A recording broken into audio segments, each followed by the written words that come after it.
Grandpa took care, and Grandma, I shouldn't have said Grandpa because Grandma did all the caring. Grandma took care of Aunt Vi's little girl, Phyllis, who had brain damage from a fall in the car. She fell from the seat. They didn't have seats in those days, you know that. And she lost her sight. And she was in a jumping swing, a young child's jumping swing. She was there for 8 years. Whenever I was there on Saturday, I would always swing her and talk to her. And she would smile and smile.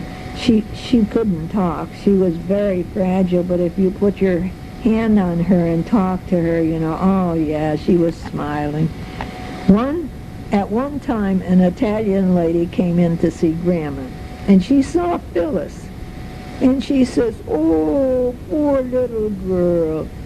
Is she all right? And Grandma says, oh, I don't know. And the lady says, can she make caca-pee-pee? And Grandma says, oh, yes. And the lady says, don't worry. If she make caca-pee-pee, she be all right. She died, you know. Ever since then, in our family, if someone is sick, we say, you make caca-pee-pee, you'll be all right. A little humor through the years. And I remember the sadness when Phyllis died, and then more sadness when Grandpa died. Oh my gosh, he died at home and we were there. My ma was pregnant 7 months with Richard. Our family, you know, you never had doctors. Everybody knew what someone else died of. They diagnosed. Our family always said that Grandpa was working 2 stories up on the roof. You know, he had 3 houses, 2 stories each. They weren't houses like our houses. They were those city things, you know, that go straight up and down, like the brownstones. And he came down, and it was hot as blazes, and he drank ice-cold beer, and they froze his stomach. Now, that's what they're telling us. This is the reason why he died. We don't know. His death could have been something else, but they didn't go to doctors. Ma said if the doctor gave pills and told Grandpa to take 1 every 2 hours, he would take 2. He figured that 2 would work that much faster, and he'd be healthier.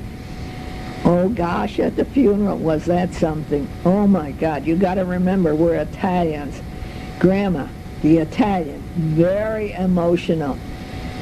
And the casket was in the hole. And they're getting ready to throw the dirt on it. Everything is all over, and she's calling, Phil, don't go, don't go. And she threw herself on the casket in the hole. Oh my God. You know, I was 8 years old, and this was my first funeral, and that was bad enough as it was, and it was my grandpa, and I was so scared. I thought they would bury Grandma too. Oh, I never saw that happen again at a funeral in my whole life, but that was my grandma, you know, and then all her sons grabbed a hold of her and pulled her away. Then in 2 months, Richard was born, January 24th, 1932.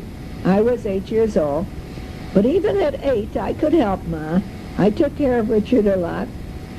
And then later on, when he got older, Ma said he had to go with me. Oh, God, I didn't like that at all. Do I have to take him? Yes. He was very cute. Once I was supposed to be watching Richard, and I don't know how this happened. Who knows how anything happens? But somehow, he fell down the basement steps. Bum, ba-bum, ba-bum, ba-bum. Oh, God, he was yelling all the while. And I was so scared because he fell. But I was scared also because he fell when I was watching him. Ooh. I didn't get whacked when Ma came home, but she sure did holler at me. I tell him that's why he's so goofy now. He fell on his head down the basement stairs. Later on, when I was 10, still watching Richard, Ma and Dad went out to play cards over at Johnson, left us home alone, and Richard and I went to sleep. Ma and Dad came home and couldn't get in the house. They pounded and pounded and pounded. and finally broke a basement window. Now, I don't know how they got in there, because you know how small those little basement windows were. Who went down? It had to be my dad. He was the skinniest one. And we still didn't wake up. And you know what? To this day, when I lay my head on the pillow, I'm gone. Good night.